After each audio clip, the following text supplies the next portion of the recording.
السلام علیکم.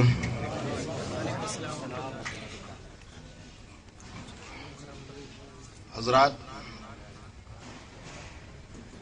ابھی میرے بارے میں کافی لمبی لقب سے نوازا جا رہا تھا. کیا ہے، تھوڑا بھی اگر کام کر لو تو یہ قوم اتنی پیاسی ہے کہ یہ اپنے رہنما کو مجاہد بنا دے، کیونکہ اس میں پیاس بہت ہے. لیکن ایسا نہیں ہے. میں خادم اہل سنت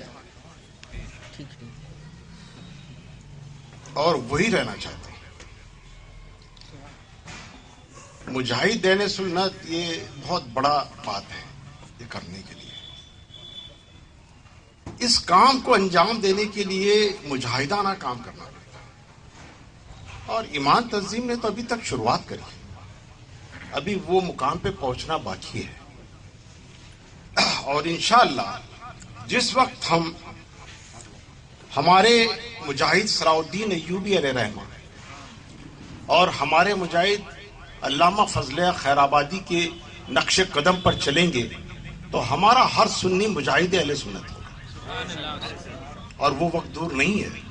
انشاءاللہ جلد ہی ایسے تربیتی کیمپ سے ہم وہ مجاہدوں کو سامنے لائیں گے جو اس مذہب اسلام کو بھی بچائے گے، اس مسلک کو بھی بچائے گے، اور اہل سنت والجماعت کے سنی لوگوں کو بھی بچائے گے. آج سب سے اہم مدعا یہ ہے ہم اپنی قوم کو کیا بتائیں اور کیا کریں. قوم اتنی پریشان ہے، اس کی پریشانیاں ہر کوئی بیان کرتا ہے لیکن اس کا حل کوئی نہیں بتاتا. حل اسے پتا ہے لیکن وہ بتانا نہیں چاہتا. کیا پریشانی ہے؟ دینی پریشانی بھی ہے، دنیاوی پریشانی بھی ہے. دونوں پریشانی ہمارے ساتھ. دینی مسئلے کا حل بتانے کے لیے ہمارے علماء اہل سنت موجود ہیں اور وہ بہت ہی بہترین طریقے سے اپنے دینی مسائل کو عوام کے سامنے میں ہر وقت لا رہے ہیں. وہ امر بالمعروف کے اوپر کام کر رہے ہیں، جو ان کی ذمہ داری ہے وہ بہت اچھے طریقے سے حل کر رہے ہیں. لیکن جہاں امر بالمعروف کے اوپر کام کیا جاتا ہے وہیں پر بھی وہ نہی عن المنکر کی جو مدعا ہے یہاں پر آ کے ہر کوئی خاموش ہو جاتا. نیکی کی دعوت دیجیے. نیکی کی دعوت ہر کوئی دے رہا ہے، ہر تنظیم دے رہی ہے. میں ہر تنظیم کو مبارکباد دیتا ہوں، وہ چاہے جس طریقے سے کام کر رہی ہے، جتنا بھی کر رہی ہے. ایک امام بھی اگر کہیں کام کر رہا ہے، ایک مفتی بھی کام کر رہا ہے، ایک قاضی بھی کام کر رہا ہے، وہ اپنی جگہ کام کر رہا ہے لیکن وہ امر بالمعروف کے اوپر کام کر رہا ہے، نیکی کی دعوت دے رہا ہے.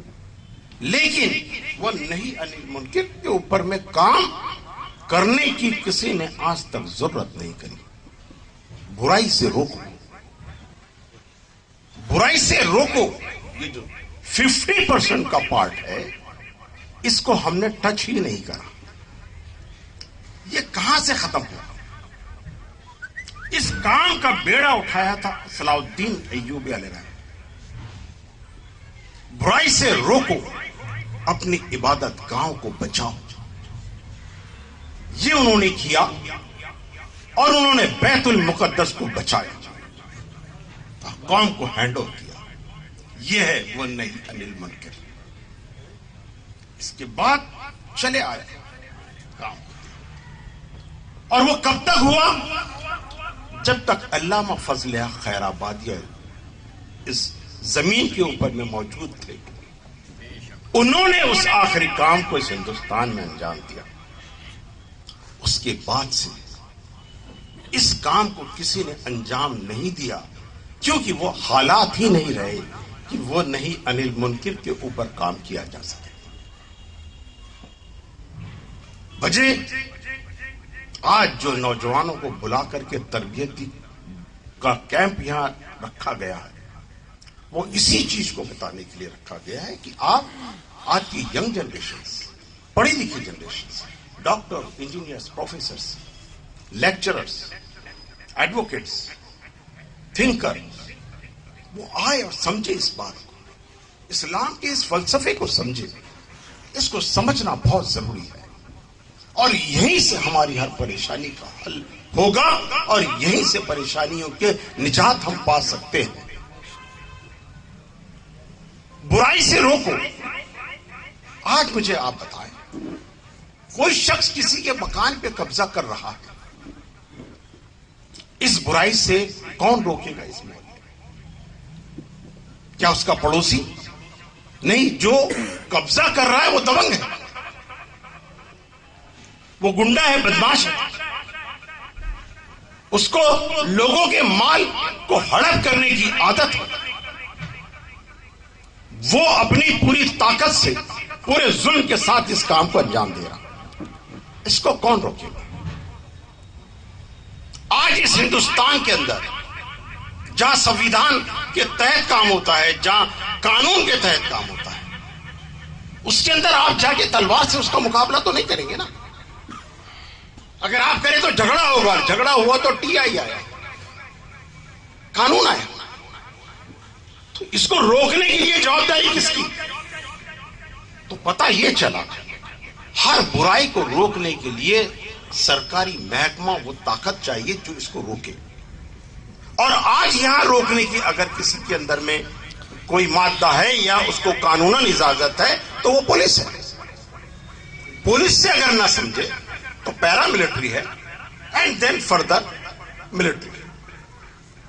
اب یہ برائی سے روکنے کی چیز پولیس کی ہے تو مسلمان یہاں کہاں آتا ہے؟ پھر وہ نئی انل منکر یہ کس کے لیے بولا گیا ہے؟ پولیس کے لیے؟ پولیس کے لیے بولا گیا ہے کیا؟ نہیں، یہ قرآن تو مخاطب ہے مسلمانوں سے، اے ایمان والوں، ایمان والوں سے مخاطب. تو پھر یہ پاور تمہارے پاس کہاں ہے؟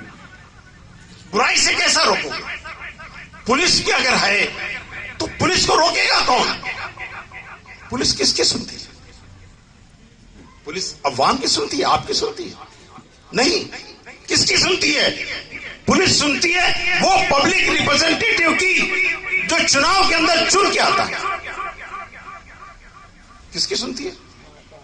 اس کے اندر الیکشن کے اندر جو چن کے آتا ہے ووٹوں سے، اس کو سنتی ہے. یعنی ادھر کارپوریٹر بہت چھوٹی جگہ ہوگی تو ٹی آئی اس کی سنے گا، اگر اس کے اوپر میں کوئی ایم ایل اے آ جائے تو پھر اس کی نہیں سنے گا، وہ ایم ایل اے کی سنے گا. اور ایم ایل اے کے اوپر بھی اگر خاصدار کسی کی طرف سے آ جائے تو وہ پھر پولیس والا خاصدار کی سنے گا. خاصدار بھی کے اوپر بھی اگر یہاں گرہ منتری کا فون آ جائے پھر اس پولیس والے اور ٹی آئی کی اوقات نہیں کہ وہ خاصدار کی سنے، وہ اس گرہ منتری کی سنے گا. اور اس کے بھی اوپر اگر سی ایم کا فون آ جائے پھر کسی کی اوقات نہیں اسٹیٹ کے اندر میں وہ اس کی سنے گا.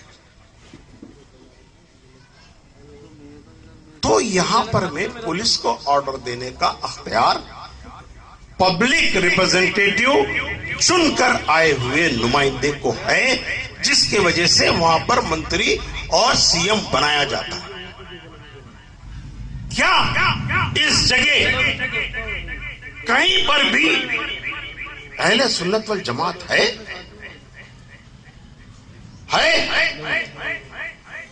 جواب ہے نہیں. تو پھر آپ برائی سے کیسے روک پاؤ گے؟ برائی سے کیسے بچ پاؤ گے؟ روکنا بھی ہے، بچنا بھی ہے. بچنے کے لیے آپ کو اس پولیٹیکل پاور کو لینا بہت ضروری ہے. نوجوانوں سمجھ لو بات کو، ورنہ کسی بھی احتجاج کے لیے کھڑے ہو جاؤ، آپ کو دنگا کرنے کے اندر میں جیل کے اندر میں گھسڑ دیا جائے گا. ابھی تک کوئی مائی کا لال نہیں ہے اس اندور کی سرزمین کے اوپر میں کہ اگر مسلمانوں کے اوپر میں کیسز لگا دی جائے تو وہ اس کو چھڑا کے لا سکتے. آپ کا دشمن بھی کھڑا ہے اہل سنت والجماعت کا، جو بتا دیا گیا ہے کہ وہ منافق ہے، وہاں بھی ہے جو آپ کو اندر ڈالنے کے لیے پورے طاقت سے کھڑا ہوا ہے، اور وہ غیر مسلم بھی ہے جو پولیٹیکلی آپ سے دشمنی کر رہا ہے، وہ بھی آپ کو ڈالنے کے لیے کھڑا ہے۔ تو بچائے گا کون؟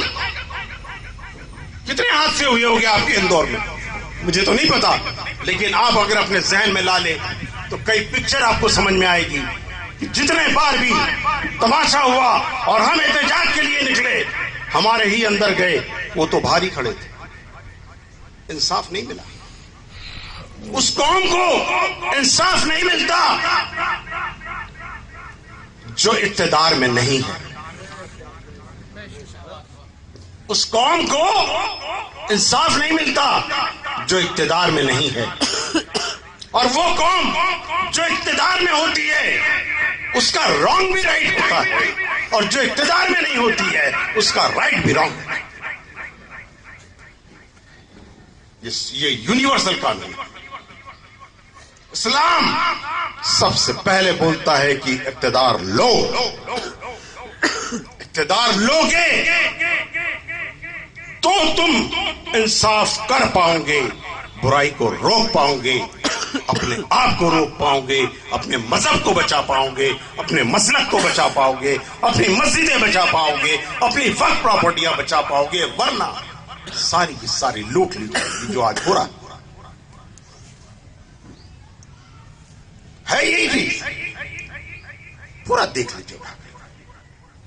ہم کہہ رہے ہیں اہل سنت والجماعت میجورٹی میں ہے، یس وی آر ان میجورٹی، ہم میجورٹی کے اندر میں ہے، نبی کو نبی ماننے والا، نبی کو زندہ ماننے والا، نبی کو فل پاور کے ساتھ ماننے والا، نبی کو یا رسول اللہ کہنے والا، اہل سنت والجماعت کا خواجہ غریب نواز کو ماننے والا سنی مسلمان آج یہاں میجورٹی کے اندر میں، we are more than 80 to 85%، 80 to 85% ہے، لیکن پاور میں نل ہے، کہیں پر نہیں ہے۔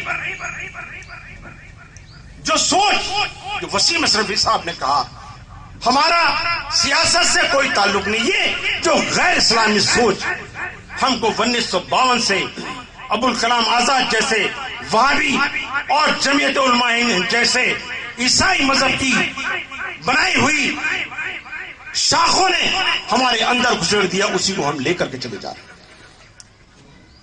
ہمارا اسلام کا سیاست سے کوئی تعلق نہیں۔ میں آپ کو بتا دوں، سیاست کے بارے میں بڑی غلط فہمیاں اہل سنت والجماعت کے اندر، اور اپنے وقت کا سب سے بڑا امام، سب سے بڑا عالم، سب سے بڑا عالم امام غزالی نام سنا ہے؟ امام غزالی علیہ رحمہ نام سنا ہے آپ؟ اپنے وقت کا حجت الاسلام، اپنے وقت کا سب سے بڑا امام، وہ اپنی کتاب کے اندر فرماتے ہیں سیاست سے بہترین کوئی پیشہ نہیں۔ کیا فرماتے ہیں امام غزالی؟ سیاست سے بہترین کوئی پیشہ نہیں، اس پیشے سے خلق مخلوق کی اور پورے قوم کی سب سے زیادہ مدد کی جا سکتی ہے۔ آپ سوچئے، امام غزالی اس وقت کا، اور آج کا مسلمان اس سے الٹا کر رہا ہے۔ وہ امام غزالی صحیح ہے یا آج کا یہ بولنے والا جاہل صحیح ہے؟ کون صحیح؟ امام غزالی صحیح۔ اور یہی ایک ایسا نقطہ ہے جو اسلام کی روح ہے، جہاد اسلام کی روح۔ جہاد اٹھ کر کے غیر مسلم کا قتل کرنا نہیں ہے، جو آج طریقے سے ان وہابی عیسائی مشنریز نے جو شروع رکھا ہے وہ نہیں۔ جہاد کا مطلب ہے you take the political power, آپ پولیٹیکل پاور لیجیے۔ کبھی جہاد کے اوپر بات نہیں کری، ڈرتے ہیں لوگ، بولتے ہیں یار ڈرتے، اگر جہاد پہ بات کریں تو پولیس بولے گی ارے آپ تو جہاد کی بات کر رہے ہیں، یہ کر رہے ہیں، آپ دنگا کرائیں گے، آپ لوگوں کو بھڑکائیں گے۔ نو، جہاد میں کیا ہوتا ہے یہ بتاؤ تو صحیح. آج میں اس تربیتی کیمپ میں اپنے اہل سنت والجماعت کے سنی جیالوں کو یہ بتانا چاہتا ہوں کہ جہاد کا مطلب سمجھو. جس دن جہاد کا مطلب سمجھ جاؤ گے اس دن کئی انجڑی کڑیاں تمہارے ذہن کے اندر میں جڑ جائیں. کیا ہوتا تھا جہاد میں؟ 2 منٹ کے اندر میں مدعا صاف. اسلام کے اندر میں جہاد کے لیے ایک وفد جاتا تھا اور وہ وفد 3 سوال لے کے جاتا تھا جو نبی کریم صلی اللہ تعالی وسلم کے وقت بھی جاتا تھا, جو خلفائے راشدین کے بھی وقت جاتا تھا. کس کے پاس جاتا تھا؟ اس کے پاس جو کسی علاقے کا سردار ہو, کسی علاقے کا سلطان ہو یا کسی علاقے کا بادشاہ. مطلب جس کے پاس اس علاقے کا پولیٹیکل پاور ہے اس کے پاس جاتا تھا, عوام کے پاس نہیں. وفد نماز پڑھانے یا نماز سکھانے کے لیے اس ملک میں نہیں جاتا. وہ جہاد کے سوال لے کر کے ان کے پاس جاتا تھا. پہلا سوال یہ ہوتا تھا آپ اسلام قبول کریں. اس کے پاس 2 آپشن ہیں, یا تو وہ اسلام قبول کرے یا وہ نہ بولے. اگر وہ اسلام قبول کر لیا ٹھیک ہے, آپ ہمارے اسلامی کنٹری کے اندر میں آپ کا بالکل خیر مقدم ہے, آپ ہمارے ساتھ ہیں, کوئی پرابلم نہیں. لیکن اگر اس بادشاہ نے بولا نہیں میں اسلام قبول نہیں کرتا تو تلوار نہیں اٹھے گی. تلوار نہیں اٹھے گی, کوئی بات نہیں, ٹھیک ہے کوئی بات نہیں, آپ اسلام قبول نہیں کر رہے, اوکے دیٹس آل. یہ سیکنڈ سوال ہے ہمارا. تو وہ لکھا سیکنڈ سوال کیا ہے؟ آپ ہم کو ٹیکس دیں گے. کیا دیں گے؟ ٹیکس. ٹیکس کس کو دیا جاتا ہے؟ ہم یہاں ٹیکس کس کو دیتے ہیں؟ لوکل جس کے پاس پولیٹیکل پاور ہے وہ کارپوریشن کو دیتے ہیں. اسٹیٹ کا جس کے پاس اسٹیٹ کا پولیٹیکل پاور ہے اس گورنمنٹ کو دیتے ہیں, اور سینٹرل کا جس کے پاس پولیٹیکل پاور ہے اس کو دیتے ہیں. آپ ہمیں ٹیکس دیجئے. اب اس کے بعد 2 آپشن, یا تو وہ بولے گا میں ٹیکس دیتا ہوں یا نہیں دیتا ہوں. اگر اس نے بولا میں ٹیکس دیتا ہوں, اوکے آپ یہاں کے بادشاہ ہیں, سلطان ہیں, آپ سلطان رہیے, آپ ہم کو ٹیکس دے دیں, آرام سے آپ کا راج چلائیے. جہاد وہ تلوار اٹھائی گئی تلوار نہیں اٹھائی گئی. لیکن جیسا ہی اس نے بولا کہ میں آپ کو ٹیکس نہیں دیتا, اب تلوار اٹھ جائے گی, اب جنگ ہو جائے گی. سمجھ رہے ہیں آپ؟ اسلام قبول نہیں کر رہا اس لیے تلوار نہیں اٹھ رہی ہے. پولیٹیکل پاور ہم کو ایکسپٹ نہیں کر رہا اس لیے تلوار اٹھ رہی. سمجھ رہے؟ جہاد کا مطلب پولیٹیکل پاور لینا. آپ نے اگر پولیٹیکل پاور ہم کو ایکسپٹ کر لیا, آپ نے ٹیکس دے دیا, آپ ہمارے ماتحت ہیں. کیونکہ ٹیکس کس کو دیا جاتا ہے؟ جس کا پولیٹیکل پاور ہو. مطلب اس ملک کے اس خطے کے ابھی ہم حکمران ہیں اور آپ یہاں پر میں ہمیں ٹیکس دے رہے ہیں. اب یہ ملک ہمارا, یہ زمین ہماری, یہاں اب کسی سے پوچھا نہیں جائے گا یہ مسجد کہاں بنانا ہے. یہ زمین ہماری ہے, جہاں چاہے وہاں مسجد بنائیں. یہ زمین اب ہماری. تو جہاد کا مطلب ہے پولیٹیکل پاور لینا, نہ کہ قتل عام. جس نے کہہ دیا ٹھیک ہے صاحب آپ کو ہم ٹیکس دیتے, اوکے یہ راج ہمارا ہے کیونکہ اب پولیٹیکل پاور ہمارا ہے. یہ ہے جہاد کا مطلب. جہاد کا مطلب ہے پولیٹیکل پاور کو لینا, اسٹیبلش کرنا. اگر آپ وہاں اسٹیبلش کرتے ہیں اپنا پولیٹیکل پاور, اب آپ کو مسجد بنانے سے کوئی نہیں روک سکتا, آپ کو عبادت کرنے سے کوئی نہیں روک سکتا, آپ کو بزنس کرنے سے کوئی نہیں روک سکتا, آپ کو اپنے لوگوں کو بسانے سے کوئی نہیں روک سکتا, آپ کو اطمینان طریقے سے اپنے اسلامی قانون لاگو کرنے سے کوئی نہیں روک سکتا. اسلامی قانون کو لاگو کرنے کے لیے پولیٹیکل پاور ضروری ہے, اور ساتھ ہی ساتھ آپ کو یہاں پر میں برائی سے روکنے کے لیے آج ہندوستان کے ملک کے اندر میں ڈیموکریسی کے اندر میں پولیٹیکل پاور لینا ضروری ہے. یعنی اگر آپ پولیٹیکل پاور لینے کے لیے بھی جا رہے ہیں تو گویا کہ آپ جہاد کے اندر میں جا رہے ہیں, کیونکہ پولیٹیکل پاور لینا ہی جہاد ہے. لوگوں کے لیے چناؤ ہو سکتا ہے, لیکن ہمارے لیے یہ پولیٹیکل پاور لینا ہے. جس دن مسلمان یہ سوچ کے کرے گا کہ مجھے پولیٹیکل پاور لینا ہے, اس دن وہ ثواب کے ساتھ میں کام کر رہا ہے. ورنہ چند ٹکڑوں کے اندر بک کر کے ووٹ دینا یہ عذاب کا کام ہے, جس عذاب کے اندر سارے کے سارے ملوث ہیں. کیا ہوا تھا کربلا کے اندر میں؟ کیا کہا تھا میرے شہید اعظم نے, اور کیا بول رہا تھا یزید؟ بہت چیز بتائی جاتی ہے کہ یہ شہید اعظم کو ایسا کاٹا گیا, ایسا ہاتھ کٹا. نہیں, شہید کیسا کٹا اس پہ بیان بازی نہیں ہوتی. شہید کیوں کٹا اس کے اوپر بیان بازی. سمجھے مسلمانوں, سنی مسلمانوں سمجھو کیوں میرے شہید اعظم نے چھوٹے چھوٹے بچوں کی قربانی دی, لیکن یزید کی بات نہیں مانی. کیا بول رہا تھا یزید؟ کیا بول رہا تھا؟ کیا مانگ رہا تھا؟ ایک چیز, آپ میرے ہاتھ پہ بیعت کر لیں. بیعت مطلب کیا؟ یہ ایسا لفظ ہے, آپ کتنی بھی تقریریں محرم میں سنی ہوں گے تو کوئی بھی عالم بیعت بول کر کے نکل جاتا ہے, بتاتا نہیں. اس جگہ نہیں رکتا ہو, باقی سب جگہ رکے گا. پانی روک دیا گیا, چھاگل تھی, یہ ہاتھ کٹا, ادھر میں لیا, یہ ہاتھ کٹا, منہ میں لیا, لیکن بیعت کیا تھی یہ نہیں بتایا. یہی مین ہے, یہی کربلا کا مین مدعا ہے. بیعت کیا تھی اور میرے شہید اعظم نے نہیں کیوں بولا؟ بیعت یہ تھی اس وقت کا پولیٹیکل سسٹم کہ اس وقت کے ذمہ دار آ کر کے جو امیر بنتا تھا یا جو حکمران بنتا تھا اس کے ہاتھ پہ ہاتھ رکھ کے بولتے تھے ہم نے آپ کو حکمران تسلیم کر لیا. کیا بولا جاتا تھا؟